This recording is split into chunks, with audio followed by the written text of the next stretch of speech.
Hello and welcome to the Gooner Tour, back again with you guys for another episode of our Let's Talk Arsenal series. Join you on Friday, a couple of days before, of course, Arsenal's game against West Ham this weekend. I'm very happy to welcome Deluded Gooner to the channel. DG, how you doing, mate? You good, you well?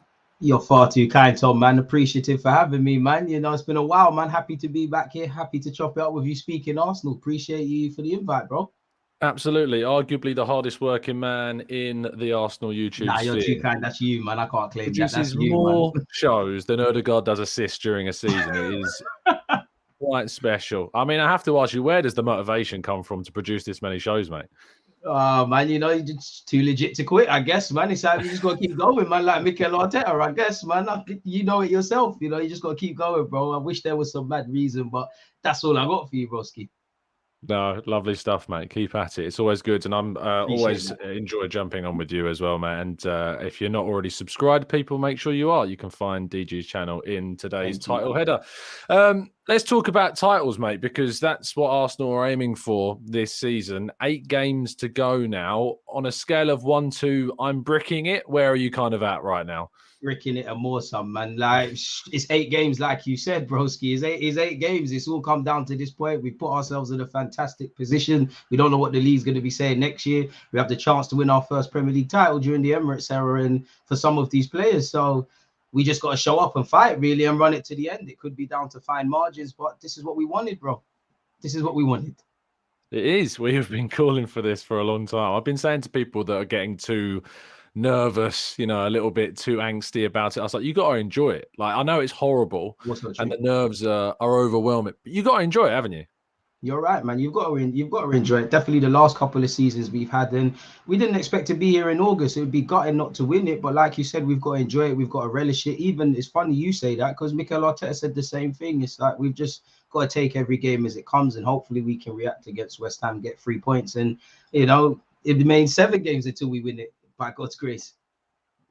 Absolutely. Let's talk about the next one, because it is West Ham United away from home on Sunday. William Saliba's not going to be fit. Is that a worry for you? Naturally, anytime Saliba's not been here, it's gonna be a worry, man. He's part of our first choice centre backs. To be fair, Rob Holding has stepped in. He done well in the last couple of games he played. I think one positive of sorts against Liverpool. He probably had his best game against Liverpool in a long time. So yeah, we're just gonna have to get on with it. We've shown we can cope with injuries. Jesus has been injured at a point. Partey, Zini, couple of players. So obviously you want to see Saliba back. Definitely you want to see him back for City. Forgive me if I'm wrong. We've got West Ham and Southampton. So yeah, hopefully he's back, but injuries happen in the season. We're just gonna have to get on with it, bro. Have to. No, we do. I mean, is there an element of restriction when it comes to Rob Holding coming in for Saliba? I mean, what changes in the defense for you when Holding's there instead of the Frenchman? Obviously, like Rob Holding is not probably as dynamic going backwards defensively in our high line, so that probably robs a bit of probably Partey, Benjamin White, Unintended. and so on. Rob there. Robs exactly. us. Exactly. Yeah. I didn't even realize. Yeah, he kind of robs us in that regards. And you've played Sunday League football. Naturally, if you know your teammate isn't as mobile, you're always going to think like that. And obviously, Benjamin White, for example, that was me. I was the immobile one. Just heads up. This guy. But yeah, man, obviously if you to go back to Sunday League, if your teammate's not a bit immobile, you have to kind of help him. And I think Benjamin White's got to hold himself accountable for the Liverpool game, because he's been good this season. He had a bad game, but is it really a coincidence that the most even game we've played since Saliba's been injured, Benjamin White and that right hand side, it hasn't been quite dynamic? So naturally there's going to be a knock-on effect. It's just like if Tomiyasu comes in at right back or left back, with the greatest of respect, we know we lose something in an attacking sense. But yeah, man, of course it's a worry, man, to answer your question, of course. But Rob Holding's done well, and isolated with that, I don't think Rob Holding is the reason we didn't take 3 points against Liverpool. In fact, he's probably one of our better players, if I'm honest. Yeah, no, I agree. So was it 9 clearances, I think, in the game? He did really, really well defending the box. It's what he does, when he's outside and inside the box, is heading the ball away. Well, I don't know if you disagree, I expect it to be the same team come on Sunday. And obviously West Ham have played a game in between. They've had their European game against Ghent. Do you feel as though that might have any kind of bearing on this? I hope so. Like, I know they played midweek. I don't know if they rotated their lineup or things like that. And I know Liverpool did, but Liverpool had 2 games in a week. Didn't really look like that in the second half on Sunday. So yeah, man, we know West Ham are fighting for their lives. You know, it's almost a luxury that we're talking about the Premier League title. They're fighting for survival. So again, as Arteta said, if it could be decided on 5 margins, it could be, and these sort of things could give us a somewhat lift. I look back to the game last year, and that was a very emotional game. I want it to be boring, Arsenal, really. Just turn up, get the 3 points, and keep it moving. We should be fresher. Indeed. Obviously, there's kind of a narrative in the game around Declan Rice as well. Arsenal playing him for the second time this season. Is he a player you want to see rock up at the Emirates next year? I mean, we've spoken about it a lot of times, bro. 100%. If the rumors are true and there's any inkling that we could get Declan Rice, why wouldn't you? Premier League proven, English, you know, what you're seeing with Granit Xhaka and just players all over the field. Arteta is getting somewhat several new notes out of players that you didn't think had many gears. So I can't be a bigger fan of trying to get Declan Rice or any of these guys signed up, because I think we need to make a couple of midfield additions. You know, going back to the Liverpool game, I might be wrong. I don't know where you feel, but second half, it looked like maybe if we had an 8 to replace Xhaka, or if we had another number 6, which Rice can do both roles, we might have been a bit more dynamic in the middle of the park, man. So yeah, I'm a big fan of Declan Rice. He needs to sign for us, really, if rumors are true. 100%. Yeah, it's interesting, isn't it? Because we talk about having the extra need for maybe having a couple more midfielders. Jorginho was on the bench on Sunday. I felt as though maybe that was a player we could have brought on when we brought Ødegaard off. Was that an extra midfielder to kind of combat that advantage that we'd arguably been given when they brought off Fabinho in the second half? Do you feel it was maybe a little bit off of Arteta with the subs he made on Sunday? I mean, it takes me back to the game at Old Trafford, really. I think there's been a lot of times where, you know, as Arsenal fans, I think one criticism we probably have of Mikel Arteta is his reluctance to make subs. To be fair, there's been times he's not made subs or made subs at certain points. And as you see, because you follow Arsenal, they've impacted the game. I do think that's a learning curve for Arteta in those sort of moments. As much as our backs were against the wall, I do think there's, you know, some logic with the changes he made. I know Jesus is coming back from injury, but I felt there's a coincidence that he's come off. Trossard can play as a false 9, but he's not a real physical threat for Van Dijk.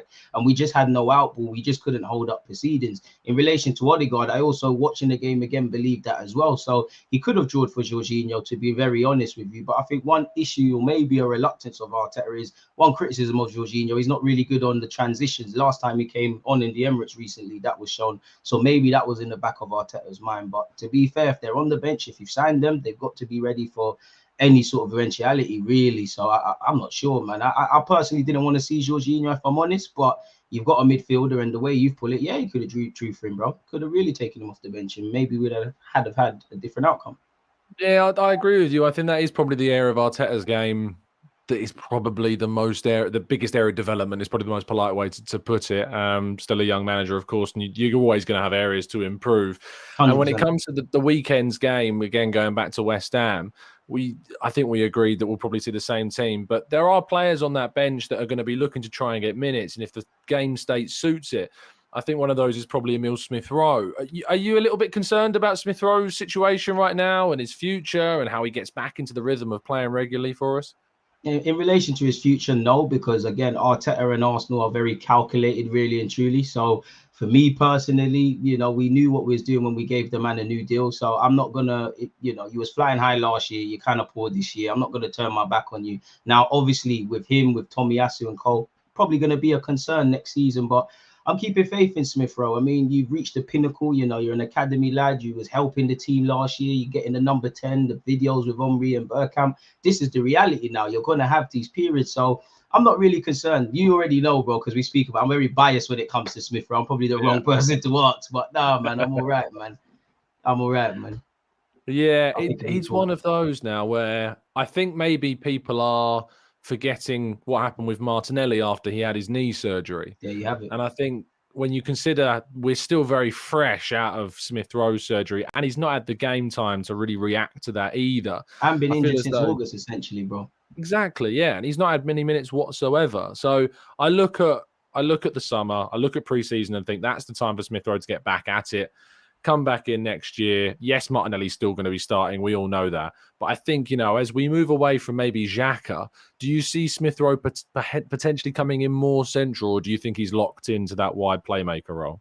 I don't think he's locked in at all. I think, you know, some players are locked in, but Arteta has shown, you know, he values players that can play a couple of roles, whether they're, like Zinchenko, where you're a left back, but in reality, you're central midfield. You know, you look at Smith Rowe, I'm sure you'd agree when we look at him, you're probably an 8 in the future where you played against Brighton last year. You're at home as a 10. You made your position on the left-hand side. Arteta himself keeps talking about him playing as a false 9. So I don't think he should necessarily be locked down. I look at someone like Jack Grealish. Evidently, he's probably at home off the left or as a 10, but he can play everywhere. So why not? And when, like what you said, you know, it's Martinelli's spot to lose after he's taking advantage. If you can't get in the team, you got to play wherever you can, really. And you made a great point with Granit Xhaka. That could be a role for you, really. I would say for me, if anyone was to take that Xhaka role right now, I'm probably going to say Odegaard, maybe Fabio Vieira, but Smith Rowe has the intelligence and the ability, broski. So I can't imagine why he couldn't. I'd love for him to do that. Really, would need one less midfielder. Yeah, me too. Rohan on Twitter, Rohan Blogs, who does some fantastic tactical work on social media. I remember we had a back and forth about 6 or 7 months ago where he was saying to me, he was like, no, his future lies centrally. I mean, look at the spaces that he occupied when he was starting on the left, and then look at the spaces that Xhaka's occupying this season, and they are eerily similar. And so you can see that maybe that role would suit him, and that maybe we can add a little bit of extra vibe to our attack. And I think that could bring us something different. I think it was a really good point, well highlighted by Rohan. When I look at what comes after West Ham, and obviously there's the big juggernaut of the City game on the horizon, I look at kind of the juxtaposition of the last time we played City, which was a loss against Everton, a draw to Brentford, lose Partey, play City. This time we've got West Ham, Southampton, Partey fit, fingers crossed. And fingers then crossed, City. bro. How important is that momentum compared to last time? How much do you think that will play a part in the City game? Or do you think it's such a moment in the season, it's more standalone-ish, or do you think that the games leading up to it are really important to keep that momentum building? I think the way you structured that question, I think it's a twofold. I think both are really right. I feel it is an isolated incident in the City game, you know, regardless of the fact that we're 2 weeks away. For the best part of the season, both teams have probably kept one eye on what's going on elsewhere. But I also feel, you know, the topic of momentum that you mentioned, you need that. You know, the big part as to why I believe our season's been great. You can't draw too much into preseason, but for a variety of reasons, we had a great preseason and we ran with it and we find ourselves here. So I think we need momentum. I think when you're looking for any sort of fine margins to gain over an opponent of the caliber of Cities, you need that. And naturally, you know, again, we've seen Arsenal in the last few years when everything hasn't been positive and you've been dreading these games. So naturally, if things are positive and in an ideal world, we claim 6 points going into that, we should be filled with confidence. But at the same time, with City, I want us to play the game and not necessarily the occasion. I know we talk about cup finals and the ramifications of what happens, but we just need to accept the fact of City are where we would love to go to. They're the biggest and baddest in the league. Let's test ourselves, you know, let's be fearless, you know. In many ways, we should fear City, but on the other hand, we've got nothing to lose. I know people will say we've bottled the league, we've done this, we've done that, you know, in terms of agendas, but we've got a young squad, not that I want to keep mentioning that. Top 4 and maybe the Europa League was the goal. This is almost a bonus, and if nothing more, we can learn for next season. You look at Liverpool, there was a year that City beat them to it, and then the next year they won. And I look at last year, we let ourselves down in Champions League qualification. We've learned from that, and it's probably improbable we won't be in there. I don't check the league table. If we don't win the league now, maybe the same logic follows, man. So yeah, we need momentum individually and collectively, and that's something that you mentioned it when you came on my show. We've reacted very quickly to disappointments. I wouldn't necessarily say Liverpool was a disappointment beyond the fact that we dropped 2 points, but we bounced back. So we need to bounce back and keep doing what we're doing, man. So I think that's a good question, and it's a twofold, really. And speaking of bouncing back, obviously in the last 2 games, we've seen Gabriel Jesus return, I think, better than ever from that injury. It's 3 goals in 2 games. West Ham had the pleasure of not having to face him when we played them on Boxing Day. They're going to have to face him on Sunday. How impressed have you been with him since returning from injury? And what do you think that's changed about our team in this time? I mean, like a man that me and you both have a lot of admiration for. He's like a new signing, to quote Arsene Wenger. So it's an infectious one, you know. I know, obviously, with the fact that he was out for a long time, and Eddie Nketiah stepped in, and since then, you know, Zinchenko's come to the fore, Martinelli's risen. But at the start of the season, we were saying this is the signing of our season. This is potentially signing of the Premier League. He's lifted the club. He's experienced. He's come back at the right time. We need cool heads. We need experienced heads, and he's one of the most experienced guys in the team, such as his trophy cabinet. So it's infectious. You touched on his form. He's been amazing since he's returned. You know, obviously he could score more goals generally in his career, and he's been injured, but the goals he's come with, the tenacity he's come with, his hunger because he's missed out, couldn't have come at a better time with the games we've got, as you said earlier, bro. So he's playing well, and long may it continue with Jesus. Absolutely. The other player in the forward line that I feel as though I feel a bit bad that he's not playing is Leandro Trossard, because this guy getting 7 assists, I think James Benge said in the press conference, it was more than 10 or 11 teams had managed in that same period of time since when he arrived, which is kind of crazy. He can't now get back in the team. Is that a disservice, or is that just part and parcel of a title chasing side? I mean, you said it there. I think it is a disservice. You know, again, if you're it's like any other walk of life. If you're performing at your job and doing what you're supposed to be doing, then you should be rewarded. So it is a bit harsh. You know, as I always say, it's one where you wish you could play 12 players, but this is the decisions that the gaffer's paid to do. Sometimes we might have to be cruel to Trossard to be kind to ourselves. And obviously, we both know at this moment in time, Saka's spot is his. Jesus is his if fit. Left wing is open season, and Martinelli, we was talking about, you know, you have a great game against Trent 9 times out of 10. He got a goal and assist. It's been backed up, but it is a bit harsh when you've got a man in red hot form, someone that is a typical Arsenal player, someone that I'm sure you would agree. If you didn't watch this season and someone said you signed him in January, you say you're joking. He's been here for about 10 years. So it is harsh, man. And he's another experienced cool head that you would love to draw upon with this sort of point in the season. So yeah, it is a disservice, but if everyone else is doing their job, then I can't really complain. It's a bit like, I can't remember who, I think it was actually Pepe when Willian was starting a few years ago. When Willian's not doing his job, then yeah, we can say, Arteta, what's going on? But everybody deserves to start, and unfortunately only 11 can, isn't it? So yeah, it's one of them, man. I wish you could play 12, but you can't. And I'm pretty sure you'd agree, going into that Liverpool game, it was probably going to be Martinelli, but it was between them. That was the only one we really could bet on in the team, excluding if Saliba would be there. And it's either or, really. You know, they're both doing their thing. I don't think me or you or anyone would have complained if Trossard started. Likewise, Martinelli ultimately did. And it's nice to know that if you're not doing your job, there's pressure on spots now, which hasn't always been the case at this club, as you know. I think rotation is something that Arteta needs to learn to do better, because if you look at Man City, say, and yes, they have a very good squad, but I would say, you know, using the example of Trossard, you know, he's up there with being as good as the forward line options that we have right now, and I think his output has certainly reflected that. When you look at when City play, there's usually 1 or 2 changes from the last Premier League. It's very rare that they use the same 11 every single game, and obviously it's done really well for them. They've won 4 of the last 5 seasons. So do you think it's something maybe that we can get better, or is there still maybe more reinforcement needed before we can start thinking about that?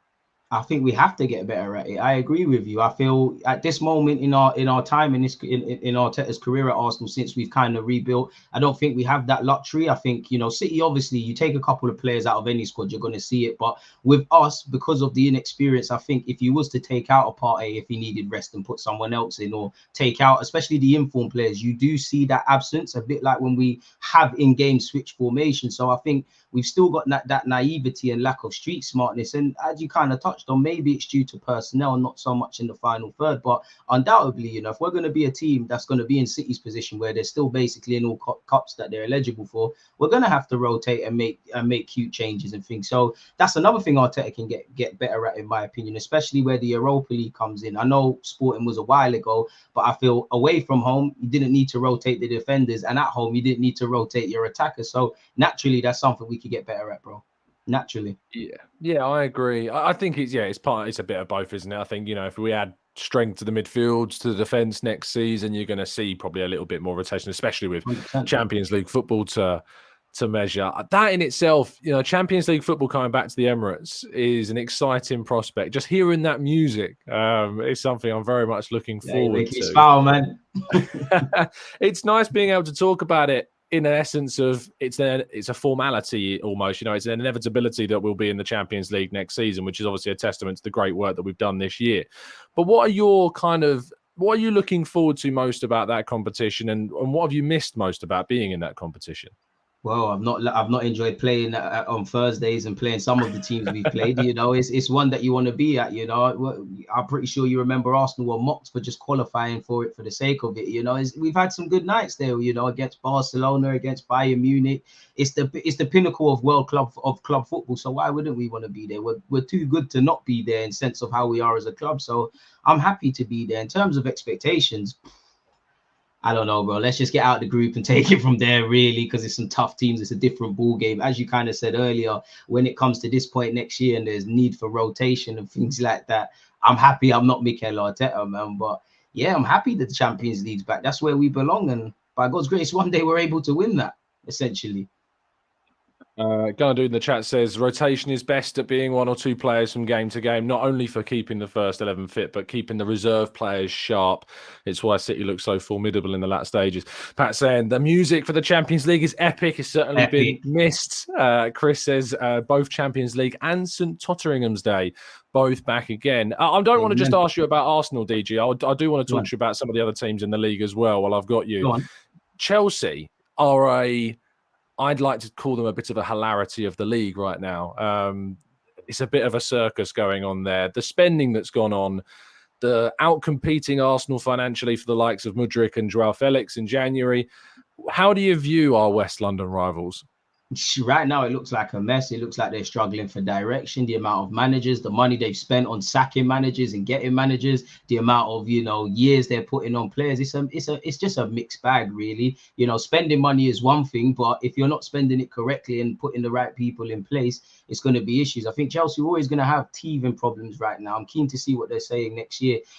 Again, I'm not a hater, but I'm happy that Mudryk isn't necessarily thriving after the antics he did on social media. But one thing I'll give him is not a single player is thriving, in that system. Mudryk could have very well, some might say he's overrated, and we'll see next year, but he could have probably signed for us and thrived. So it's just a mess. There's no other way I can put it, Tom. Chelsea just look like a mess at this moment in time. And the very fact of, I was speaking with my friend yesterday about this, actually, when they sacked Tuchel at the time, I think they sacked him with about 10 points. So they really could have been in a relegation battle this season if things kept going like this and persisted. So essentially, it's just a mess. There's no direction at that football club at this moment in time. That's all I can say, bro. It's a mess. It is an absolute mess. I mean, I love the interview Sky did with him up before the Real Madrid game. He was like, "Yeah, we're going to win 3-0," and I don't know. Maybe he meant Real Madrid on aggregate across the 2 games. Maybe that's what he was saying, but it was amusing. Manchester United last night. I mean, I said on the show this morning, it's probably my second favourite own goal that I've seen. The first being the Emi Martinez one earlier this season, just because of the romanticisms of it all. But how unlucky is Harry Maguire? Like when it comes to it, it could happen to a nicer person, and he weren't even doing that bad in the game. He must have he must have thought, like, to quote Balotelli, "Why always me?" Because you work in journalism. As soon as that happened, the amount of headlines, how many clicks are going to be made. It's just he can't buy any luck, can he? Really, it's just a mess. Like, to bottle a 2-goal lead in the first leg at home as well. And obviously it's been compounded with injuries now to potentially Lisandro Martinez, Varane, Rashford going into the game. This is why Ten Hag should probably just shut his mouth, really. He moaned about injuries with Arsenal. Now look, really, like, just face your own paper and deal with your own club, really. Yeah, what I was gonna lead on to quite nicely is do you feel as though watching what happened to United's squad last night, Varane, Martinez, Rashford, does that make you feel a little bit more amenable to dropping out of the Europa League with a title race on our hands? No, man, I disagree, man, because I think if we want to be a club that fights for everything, I think we should have used this year and next year as prototypes. And for me, it's more building blocks to find, we speak about all the time, the things we can improve, the positives, how we negotiate multiple cups. On that logic, with 8 games left, City are in everything, of course, provided you win it. But I never want to go out of it, man. I know it's a crutch that we then lean upon, but I'm not happy to be out of it. I didn't mean it in the sense you're right. Like, I didn't mean it in the sense of, like, did you want to go out? It was more kind of like the benefit of obviously not being in reflection, just taking the bright side of the situation that we had. Because obviously we lost Saliba in that game against Sporting. No, you're right when you put it like that. And that is obviously a frustration. And I suppose next season it puts more emphasis obviously in the summer and what we do to strengthen the areas we've discussed. Midfield, what other areas are you really looking at that you think need to be strengthened? Well, left back, if Tierney wants to keep it moving, I would say for me, a right back. We've touched on centre mid. With the greatest of respect to Rob Holding, and maybe if you bring in a right back and we was, dealt a healthier hand with injuries, potentially Tomiyasu or Benjamin White could have stepped over there. And as I said, Holding ain't put a foot wrong, but I just feel if we could find a right-sided centre back, that's a bit of an upgrade in his sort of role. I would accept that. I do, on one hand, I don't know how you feel, but I would like another attacker, and I'm not sure quite what I want. would like a striker, as much as it's harsh to everyone. I think a new striker could take us up another level. But I also, if you could find someone a bit like Trossard, maybe a bit better on the right-hand side than the left, I'd be on that. So I think one attacker, striker / a winger, right back, potentially a left back, centre half. And I definitely think we need 2 midfielders, an 8 and a 6 for me. Whether we do all of this is another thing. And I'm sure Arteta's got his own ideas, and maybe there's some outgoings. So who knows? But yeah, that would answer your question, man. Yeah, it's a long list for a side competing for a title. I think it maybe highlights the achievement of what this season is when you still look at how much more Arsenal still needs as to what we've achieved with the squad available to Arteta this season. I want to round off the show by asking you the question that is, of course, the thumbnail for the title. It's an easy one to say, can we win the title? I think the obvious answer is yes. So I'm going to slightly tweak it and say, do you think we will? To be honest with you, this is the first time I'm finding out that we're in the league title challenge. I don't look at the league table, my guy, but I hope so. On one hand, I do feel it's our time. I do feel a lot of things, even down to when we was more at the start of the season, when we played Palace, when we played Brentford, it felt like things were kind to us. But it's unfortunate that Pep Guardiola and City are here. Like, you need to be even better than them, really and truly. And there's been times Liverpool have been perfect and they found a way to do it. So if City drop points, if City drop, I need City to have at least a loss and a draw or two losses. And I can't lie to you, a part of me feels we haven't got much margin for error anymore, bro. Like, I think we probably need to win everything. I know mathematically there's probably a loss and a draw that we could be afforded, but I think we need to be near enough perfect. I definitely think we have to take points of City and Newcastle, and goes without saying Chelsea and Lampard, didn't it? So, yeah, and we've obviously got some relegation threatened teams. If we play the way we can, then yeah, but now we're gonna see, man. This is it. This is the final furlong. This is now where all the work for months and months and months and pre-planning for for however long between Arteta and Edu comes into it. So I hope so, my guy. I really do. It's overdue. It's overdue. And if we don't win it now, I don't want to be that guy, because I hope this is a marker. But a part of me just feels if we don't win it now with this chance, when will we have a better one, man? So I think the players comprehend that. Next season. I hope so. I want this to be the year it is every year, man, with us doing well and everyone else being rubbish. Like, I'm all for it, bro. It's got to be the aim. It's got to be the aim to establish ourselves, which is why we've been talking about transfers a bit today, because it's so key. It's so key. DG, thank you so much for taking the time this afternoon to jump on the show. I really appreciate it. Tell people where they can find you and what you're going to be up to. In terms of content today, I know you bigged up my work rate, but I'm actually done. So you can check out my other bits of you. Yeah, I'm done, man. I'm human, man. It's Friday, man. Like, I'll be back again on Sunday to do a watch along. I'll probably be live tomorrow. I've done some videos that are out now. And in relation to finding me, as he said, you just got to type in Deluded Gooner on YouTube. My socials is just Deluded Gooner with the handle of Deluded Gooner 04. It should be in front of me. Yeah, it is. There you have it, with homage to, the last time we won the league. Hopefully that's a good omen, man. Appreciate you for having me. It's been a pleasure. No, pleasure's all mine. Pleasure is all mine. Thank you so much. Make sure, listeners, you do go and check out DG's channel. It is fantastic. Keeps you up to date regularly with all loads of Arsenal content. Massive praise, my guy. I appreciate that. Link in today's title header. A brief bit of housekeeping before I go. As Liv has updated in the chat box, the TGT hats are again available. As mentioned, all the proceeds from the first half of the profits of the hats are going to the Arsenal Vision fundraiser as well. And I'm going to be matching that up to £500. So if you do want to get involved and help a great cause and get yourself some amazing merchandise at the same time, the link is in the description. So go buy that, people, immediately.